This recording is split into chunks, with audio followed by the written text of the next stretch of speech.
దేవునికి స్తోత్రం. మన రక్షకుడైన యేసుక్రీస్తు పరిశుద్ధ నామంలో మా హృదయపూర్వకమైన ఎల్రోయి వందనములు. ఈ దినమంతా దేవుడు తోడుగా ఉండి మీరు చేసే పనులన్నిటిలో ఆయన కాచి కాపాడి ఆశీర్వదించునుగాక.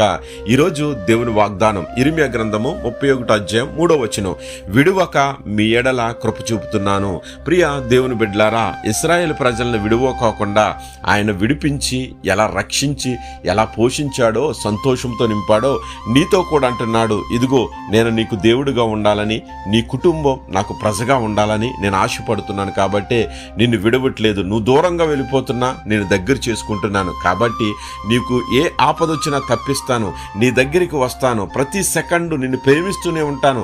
ఇక మీదట నీతో ఉంటూ ఎడబాయక నీ కుటుంబాన్ని కాపాడుతాను, సంతోషంతో నింపుతాను, సమస్త కార్యాల్లో ఆశీర్వదిస్తానని ఈరోజు వాగ్దానం ఇస్తున్నాడు. మరలా అంటున్నాడు, మీరు తంబూరులను వాయిస్తారు, సంబరపడే సభల్లో పాలు పొందుతారు, ద్రాక్షవల్లులను మరలా నాటుతారు, వాటి ఫలాలను మీ కుటుంబం అనుభవిస్తుంది. ఎందుకో తెలుసా? దేవుడు అంటున్నాడు, యాకోబుని బట్టి సంతోషంగా పాడండి, ఉత్సాహధ్వని చేయండి, ప్రకటించండి, స్తుతి చేయండి, రక్షించు ప్రభువా అని దేవుణ్ణి వేడుకుంటే కనుక విడవకోకుండా నిన్ను కాపాడుతాడు. ఎందుకంటే యెహోవా ప్రేమించువాడు గనక నిన్ను విడువక.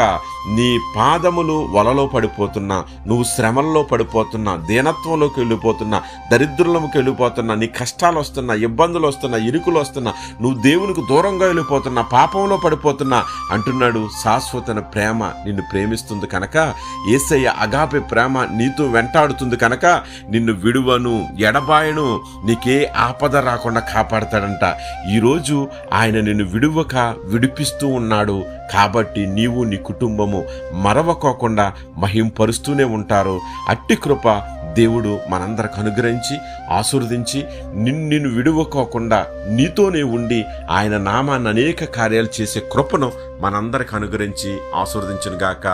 ఆమేన్. God bless you.